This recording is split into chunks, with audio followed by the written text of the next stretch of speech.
know some of you are saying, Redfern, you get excited about the least little thing. But I want you to know, I just recognize how great our God is.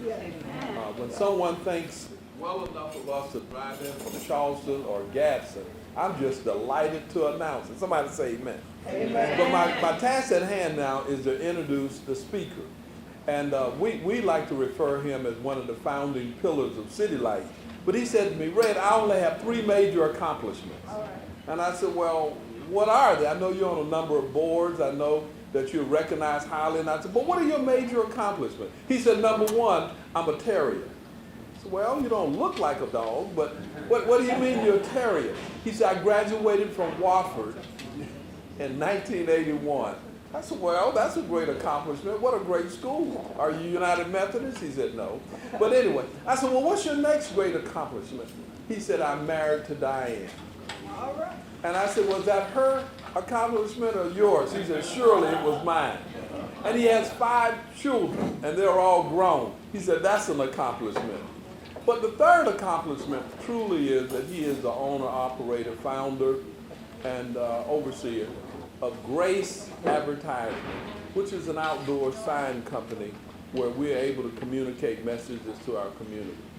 But Hal has been a great man of God. And you can't use words like that loosely. What do you mean, a great man of God? Well, we find greatness in the small things, and his 3 accomplishments: to seek education, to be trained and fully developed so that you can serve God in the community. Number 2, to be a great man is to do the simple things as a husband, as a father, as an uncle, and to be able to raise your family where they honor God and honor the community. And the third thing, to be a productive human being.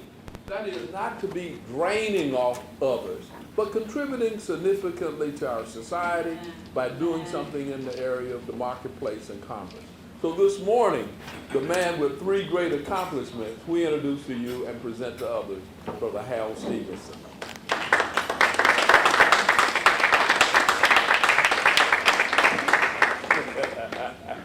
We love you, man. Yeah. One thing you folks that have black skin can do that us white guys can is we don't see the blush quite as much when we get that kind of laid on us. So I know you all know Redfern and love him. I know he said some things about me that aren't true, but I'll take them anyway. It's very, very, very much of an honor to be here. When I signed in today, I hesitated and I just say regular visitor, member. I just went ahead and put first time since it's been so long since I've been here. But how many people saw the sunrise this morning coming in? I came in 2 Notch Road, took a left on Cushman, and there was this huge ball, orange ball, above the horizon. And that always is a reminder to me of what CityLight has been about from the beginning. The sun, whether S-U-N or S-O-N, is what drives us and why we do what we do and why we're here. And so when Redford asked me to speak, I don't speak very often, but when I do speak, I try to look at it as an opportunity to have conversation and learn something new and go forward. So I don't know how much time we have, Redford, wherever you disappeared to, but I may say some things that may step on toes, but I believe very strongly that what we need to do is be honest and real with each other. So the theme of the breakfast today was, where do we go from here? Redfern, related that to, what's been happening in our state this summer. In order for us to know where we go from here, we got to remember where we came from and where we are at the moment. So that'll be a little bit I'll share with you. Some of you I know, some of you I don't. Some of you have heard some of these things. I apologize, but I wanted to tell you a story about why I got to where I am and why I'm doing what I'm doing in relation to my faith walk. So I was born in Rock Hill, South Carolina. I was raised in an Episcopal church. My father worked in a paper mill as an instrument journeyman, so there's certain circles, Episcopalians are kind of seem to be or get a reputation to be hoity-toity, but in Rock Hill, we really didn't have an upper class or a lower class. We just like to say we had no class. And that was really a true statement, even though it's a little pithy. There was not a real stratification socially. We had a private school there, 2 high schools, but if anybody got uppity or whatever, we usually, kind of got in a fight or something. It was just that way we were raised. But I grew up, my Sunday school teacher told me when I was 5 years old that I was going to heaven because of Jesus, and I just believed her. She was a wonderful lady, and it just seemed right to me. And being in the Episcopal Church, we didn't do a whole lot of Bible study at the time, but we learned about the church calendar and all the times of the year. But I grew up with a real kind of simple faith that I was going to heaven because of Jesus. In high school, played basketball and was trying to be a good boy and dated a Baptist girl. And so I sang in their mission choir, and we went on some mission trips. And one of them, it still stands out as a real spiritual experience, and it leads to a little bit of why I've been so involved in kind of racial reconciliation type movements. But we were in Ocean City, New Jersey, and we had a little play we would do, a little skit that, I would be out in the audience and our choir would be up there singing, and I would stand up and say, I don't believe any of that stuff, and then somebody would come down and they would sing a solo, and then I would sing a solo, and then I would come to Jesus before it was over. Well, we typically went to regular Baptist churches, but we were in a black Baptist church in Philadelphia, and I didn't even know this until it was after, until the thing was over, and all my friends in the choir came to me and said, hey, that was really good ad lib you did up there. So I really don't know what you're talking about.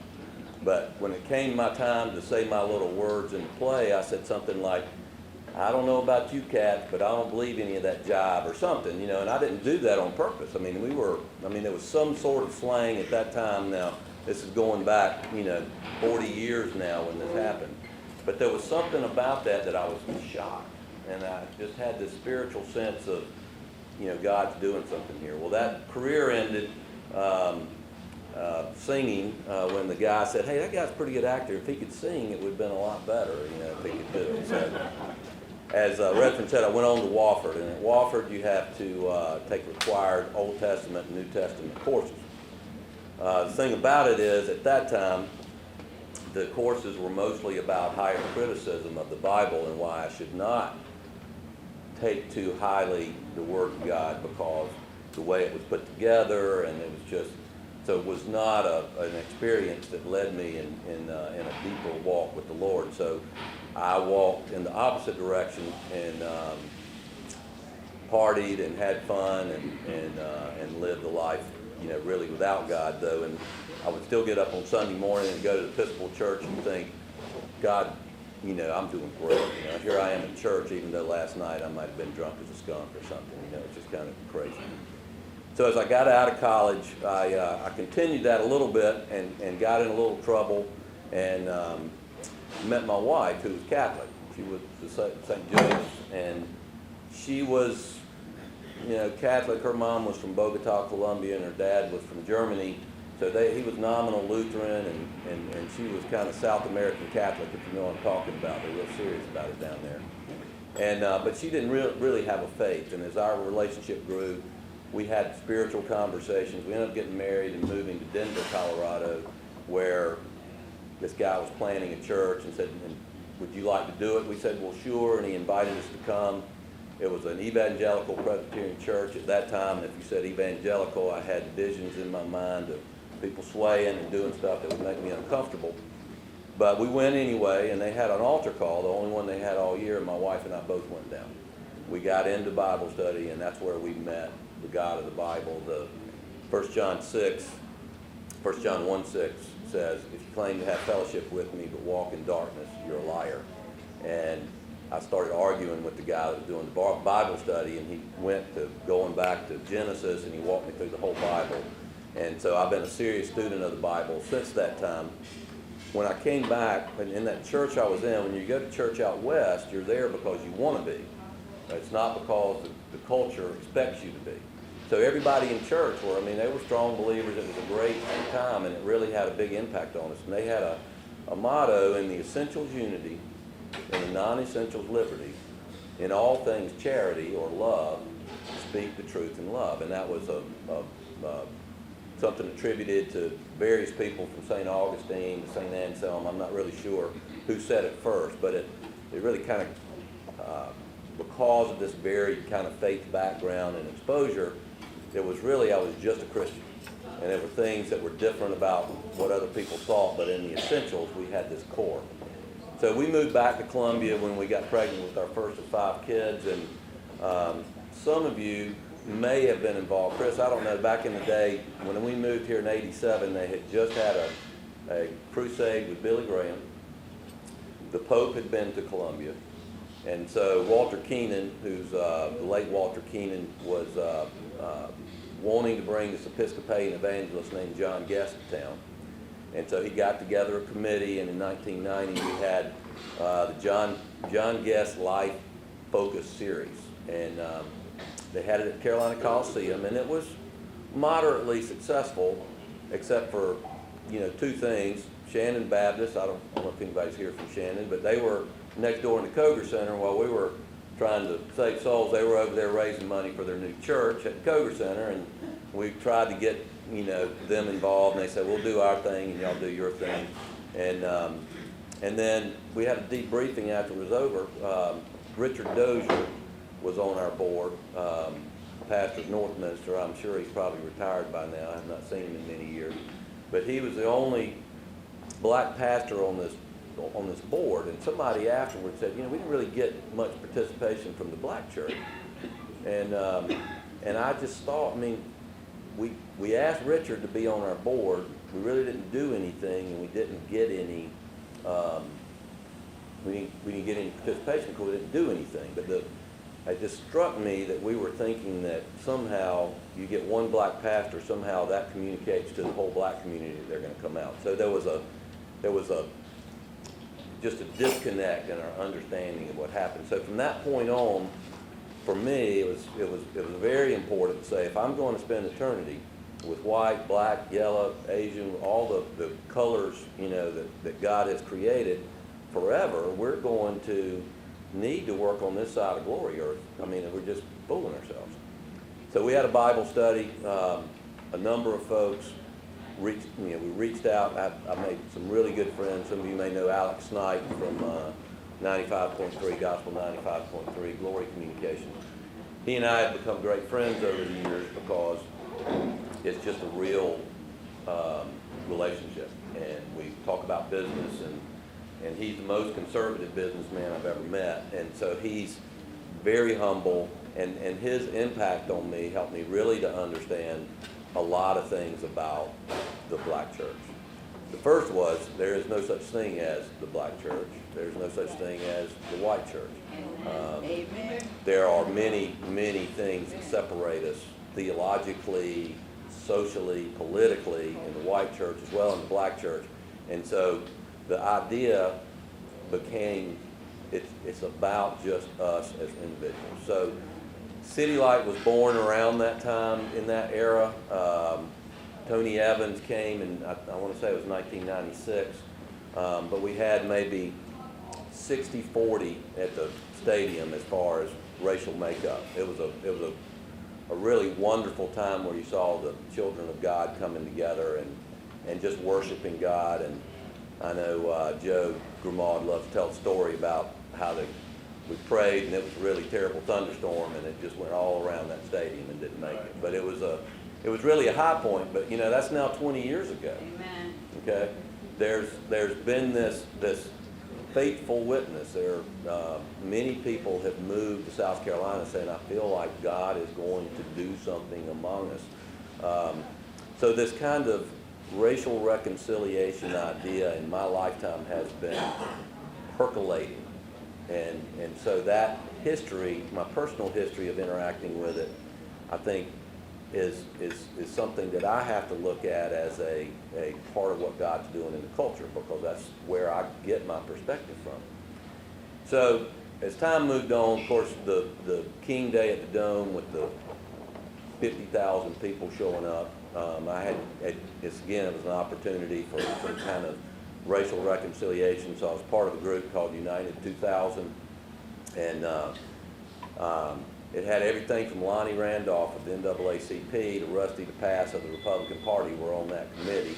Those are two names I'm sure at least some of you have seen.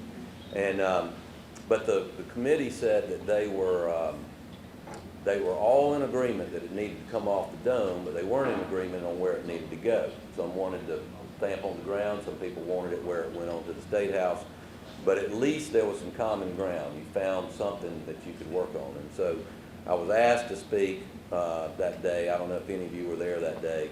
There were about 50 speakers, and I was sitting looking at the little program, something like this, and it had Hal Stevenson, Concerned Citizen. And it was really cold that day, it's in the middle of January, and I was just up there. They put us up there in 6 at a time, and I was sitting there, and I had a nice little quote from Martin Luther King that was about being transformed, and it was really nice. It was a devotional that he did. But I got up there, and I looked out at the sea of faces, and I had to I put myself in their position. I said, what is that guy doing up there? That's what I would be asking if I was out there. So I just put everything aside, and I got up, and I said, I know you got to be wondering why I'm here. I said, I am the token conservative. Okay, it was kind of a little cute thing. It was a huge boo because there was a lot of anger at Ravenel and McConnell and those guys, and a lot of signs. And conservative is a bad word. There's a lot of bad associations with that word. And so there was a huge boo that went up. And I said, but that's not why I'm here. I'm here because I'm a Christian. And this is what Alex told me. He said I got the prize for the biggest different response because it went from boo, amen, brother, and it just changed. And so it again solidified for me as we've got this essence of who we are as believers that transcends everything else that we do, our color, our social status, our politics, and everything else. And so in the personal journey, I'll wrap that up. For me, the decade of 2000s, I decided that getting into digital billboards was a good idea. So I got in what I call bleeding edge of it because it was before anybody really wanted to advertise on them and before they were down in price. So I had a really difficult struggle leading up to recession, and it almost took me under, almost went bankrupt.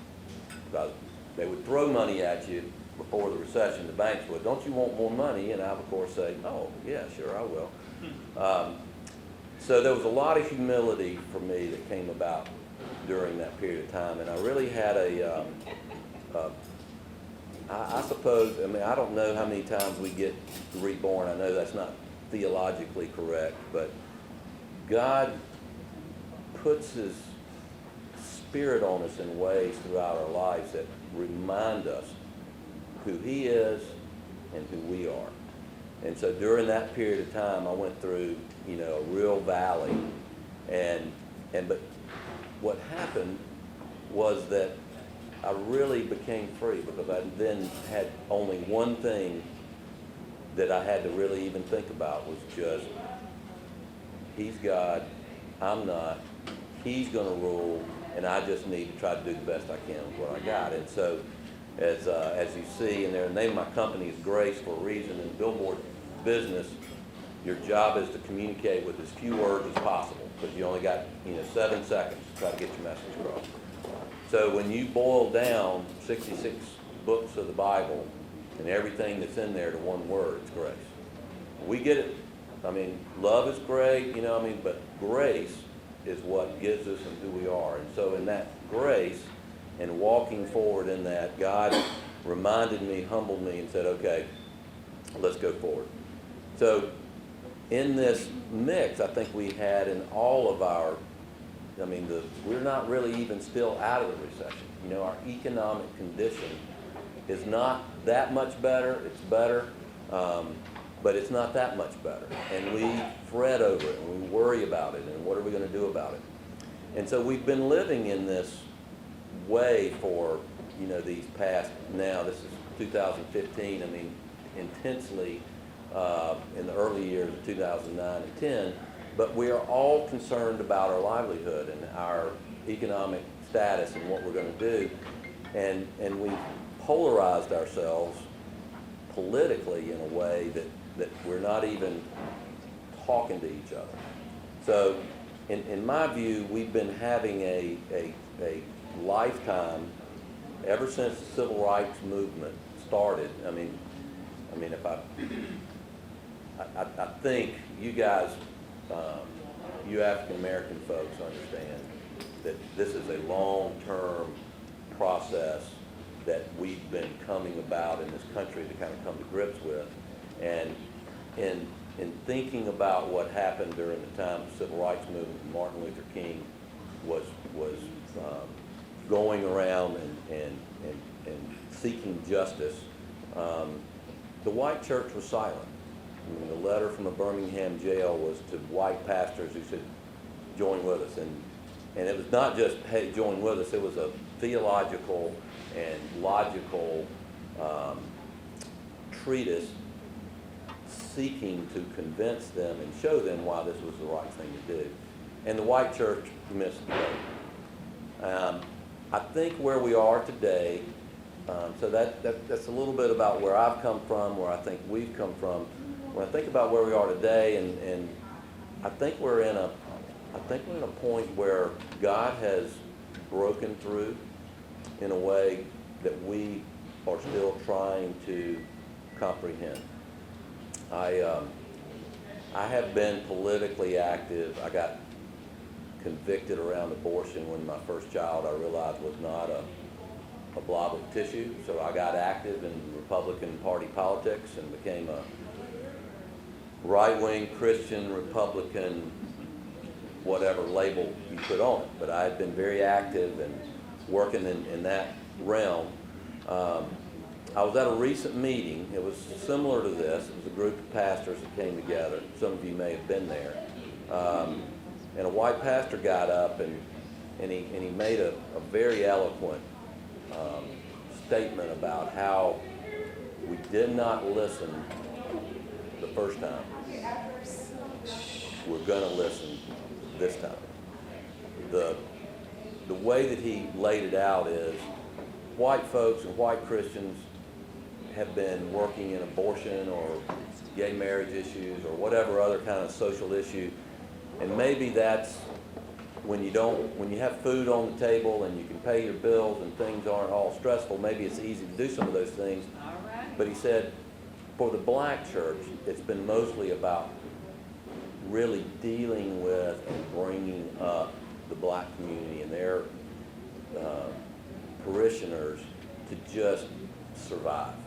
Okay, that's not something, in this country that as white folks we've had to think about as much. Not that there aren't poor white people, but it just hasn't been in the mindset of what we do as Christians. We're thinking differently, whereas in the black community, the church has been the rock of where you come and where you take care of each other, and I think that's been missed by a great amount by the white church. And so when I heard that and I started to ponder what that means, I mean, if white churches and white Christians are going to really, open up their hearts now to what's going on, what does that really look like and what does that mean? So, because when the Emmanuel 9 families, and I still hope somebody's going to do something that's more extensive. But when they forgave that Dylan Roof kid, that was a very Stephen-like thing to do. I'm talking about Stephen, one of the first deacons. As they were stoning him, he asked God to forgive them. And I'm telling you, there is no more pure Christianity than that act. All of a sudden it came about in the minds, I think, of many white people in this state, which is why the flag came down, is because Christians looked at that faith being lived out and felt shame, because I think most of them said, I don't think I could have done that.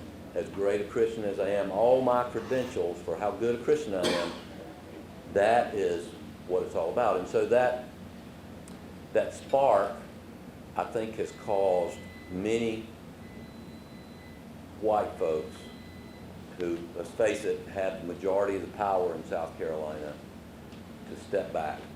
And that's where we are right now. We're in this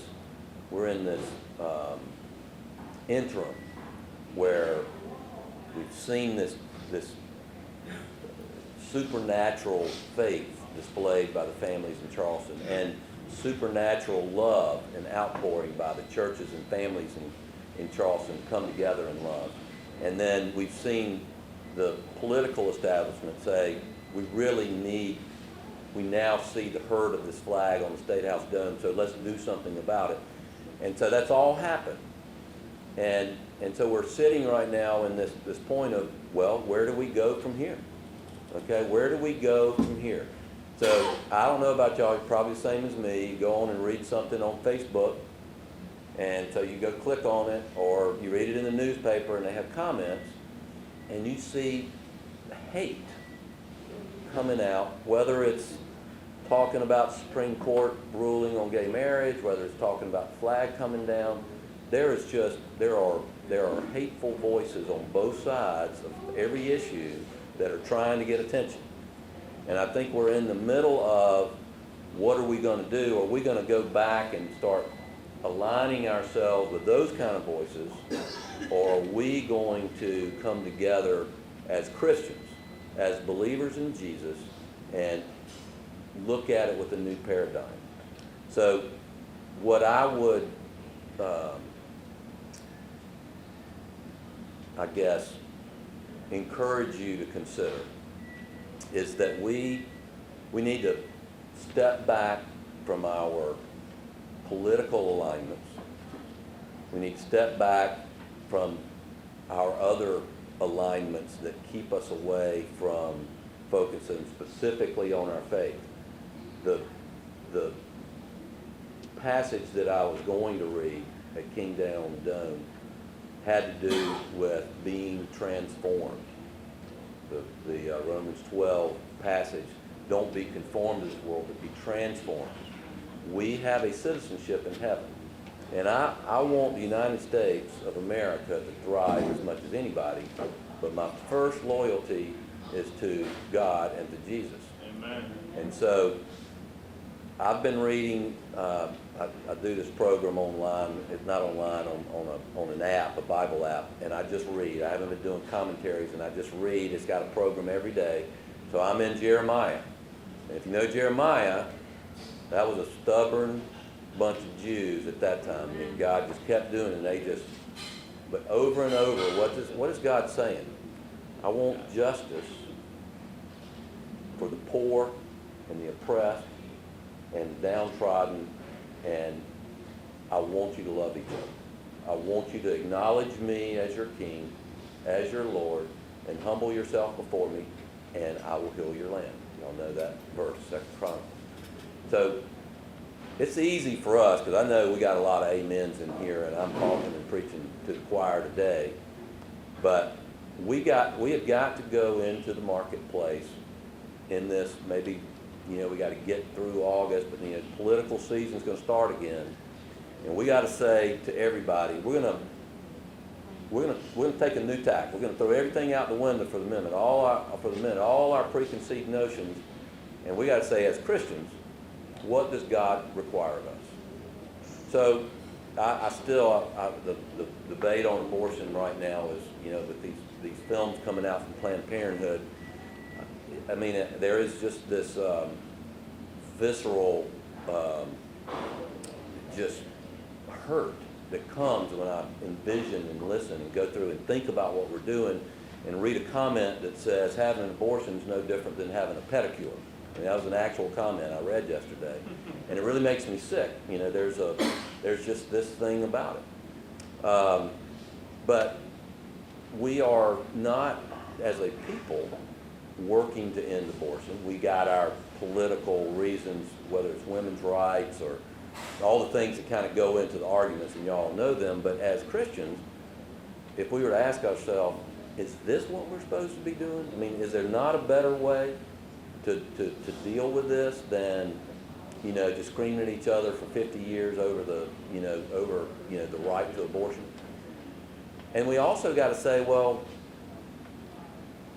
take care of the widow, take care of the orphans, give justice to the poor. One of the big debates politically that's going to come up is Medicaid. Many of you probably got an opinion on whether Governor Haley ought to be accepting Medicaid or not, and all the arguments that go into that. But one thing we know, there are a lot of poor people, especially in rural South Carolina, that are hurting, and they're not being taken care of, and hospitals are closing. And so what are we going to do about that? Okay?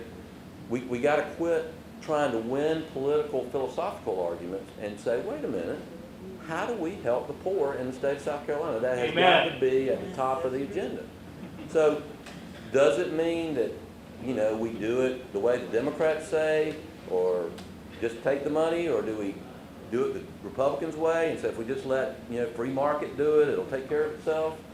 I think that as Christians, I don't know exactly what the answer is, but I suspect that it's elements of both would lead us to a point where we could actually put together something that combines the government, combines the church, combines Rotary clubs, and just private association in a way that involves families, that if we as Christians put aside all the politics, black and white, and everything in between, and say, what are our main things we do? We got to take care of the poor.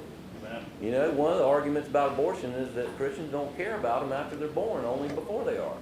So, I mean, these are conversations that we need to begin having among ourselves, but we need to then start having conversations with our legislators. I don't want to have this rhetoric that my party puts out there. I don't want to be identified with that first. I want to be identified as a Christian, because frankly, I think that's what happened about the flag. I think it had everything to do with Christians primarily putting in and getting involved in the situation and saying, I'm tired of being separated from my brothers.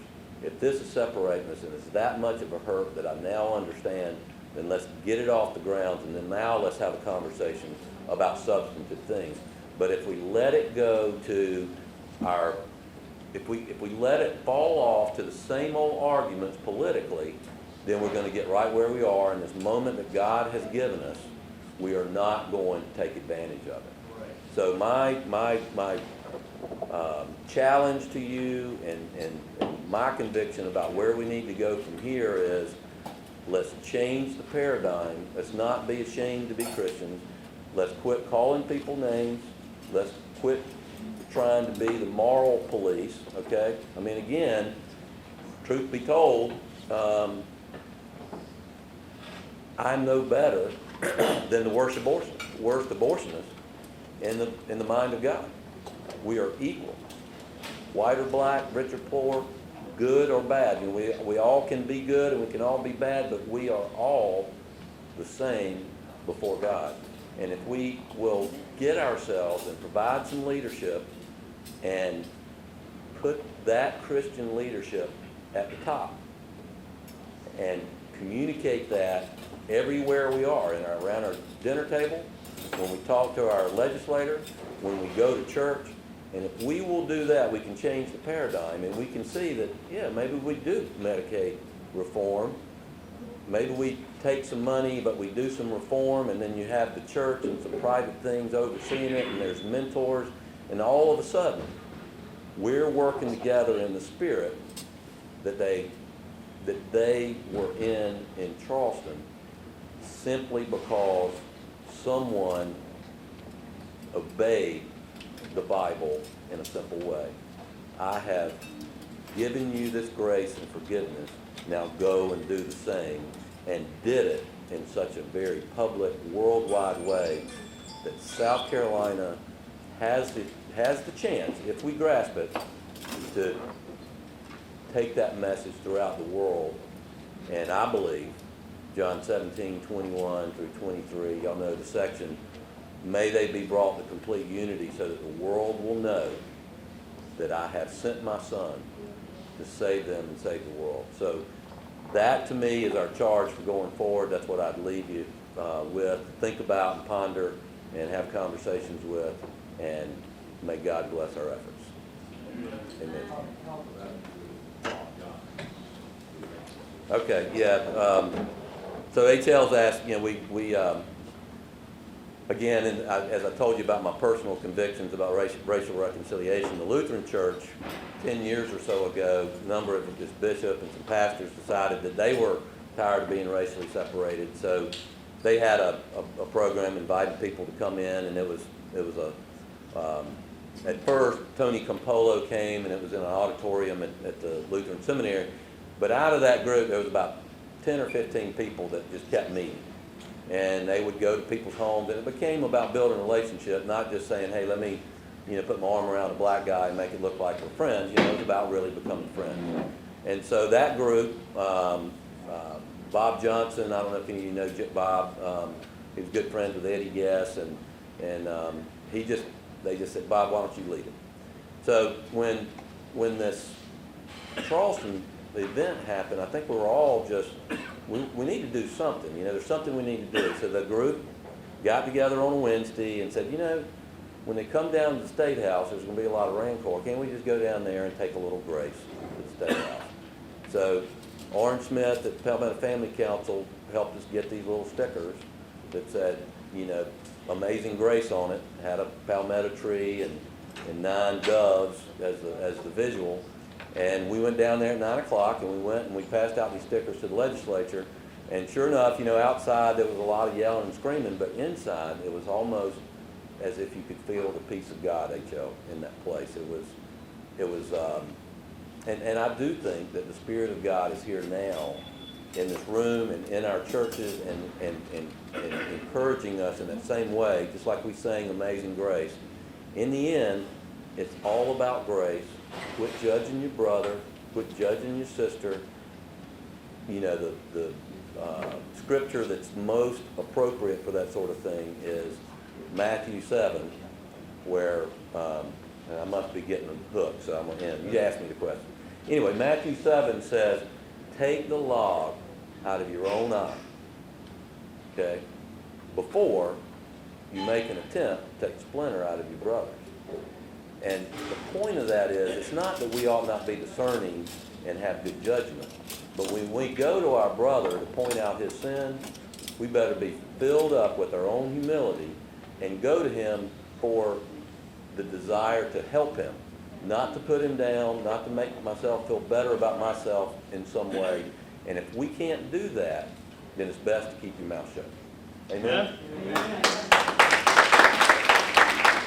Now may I share some good news.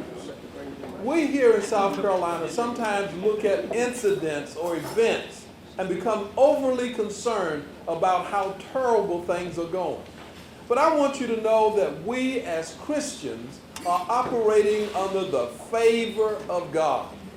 The Bible says that God's outstretched hand is releasing favor unto us. And that favor could be called grace. Let me explain it this way. I'm an African American who doesn't realize it until the police are following me, getting ready to give me a ticket. But I don't have fear because I'm operating under grace. I know that there are thousands of stops every year, interracial stops, where somebody can not be shot. Whenever I'm riding and that happens to me, I'm operating under the extended hand of God. And I want you to know it causes my disposition to change. I'm not angry. I'm not upset. I don't feel a compulsion to put my hands on, because I'm a citizen of the United States of America, but more importantly, I'm a citizen of the kingdom of God. Amen. I want you to know, since 1997, we have had this prayer breakfast. It's been big, it's been small, it's been large. But let me tell you the important thing. We have continued to be in the face of God. Somebody asked me, he said, well, what's the big speaker going to be? What are you serving? I said, the most important thing about the prayer breakfast is our intimate, personal relationship with God. And I want you to know it doesn't take many to change the atmosphere of South Carolina. I want you to know because we pray, because we believe, because of our faith, we're creating an atmosphere over our state where justice can prevail. I want you to know that African Americans who are suffering without Medicaid, without Medicare, African Americans and poor people who are not getting all the food stamps, not getting all, are still living, still striving because of the outstretched hand of God, because of the prayers that we pray. And I want you to know that I would rather have faith and trust in the Salvation Army because of their heart and their resources, because of all the people in South Carolina who give to them. I'm encouraged this morning. Come on, somebody. I'm very encouraged. And so where do we go from here? Another 20 years of praying. Another 20 years of being prostrate on our faces before our God. Now let's think about it like this. Our God has prepared our schools for us this year. All of our students are going back to get a better education. Is it the best? Not yet, but it's coming. Those who wait on the Lord will not be disappointed. I want you to know there are good things going on in South Carolina. Don't you know that we are number one when it comes to churches? Number one. They say, well, we're praying in separate places. I don't care whether we pray together or pray just as long as we pray. Somebody say amen. I'm just so moved by the outreach and extended hand of those who are different from me. Whites who have loved me more than I've loved myself. Whites who are making arrangements and provisions for scholarships at all of these major schools. I want to thank the University of South Carolina for 40 years providing academic and educational programs at the University of South Carolina for African Americans. Programs like TRIO, Upward Bound. You know, we focus a lot on the negative, but our prayers have produced a bountiful harvest. Come on, somebody. Yeah. I remember when you couldn't even get into the University of South Carolina Law School. Now it's producing graduates. The University of South Carolina Medical School, we have more black doctors. I want you to know that a miracle is taking place right in our midst. But it's just like the water and the frog. It's just turned up a little slower, and you don't realize the substantial change that's taking place. Now, CityLight, you have been faithful. You have given your money. You have given your time. You have come to this meeting when you didn't feel like it. But we are the ones who are leading the charge, holding up the bloodstained banner. And we prefer that banner over political parties. We never discuss political parties. We never discuss controversial issues, but we discuss the love of God. So there is a change taking place. And there is a clear vision of what the future holds. And it's in God's hand. And because we know it, because we feel it, because we are walking in it, we can encourage everyone around us because God's favor is on our state. God's favor is on our General Assembly. And you know, when you're up close to the tree, you can't see the whole forest. When you're up close to the problem, you can't see that the solution is already on its way. Now, I want you to know that some of us were disheartened. But CityLight was born in the midst of the Confederate flag controversy. We didn't call for a protest on the State House steps. We called for a revival in William Rice Stadium. And we acknowledge on that day, whether it stays up or whether it comes down, we're going to pray for unity in our state. We're going to pray for men and women to be able to walk together, talk together. We're going to pray that we can be brothers and sisters. And we have not wavered from that. And when that flag came down, many newcomers came in and raised their fists in triumph. But it was all of that prayer that formed the bedrock. So I want you to know that there's work in prayer. Somebody say amen. Amen. Work to be accomplished. Because God has a clenched fist against all those who will stand in the way of progress. But he has an extended hand of favor for each one of us who would walk in the ways of righteousness, upright, shoulders back, head up, expecting great things in South Carolina and the nation. Amen. Won't you stand?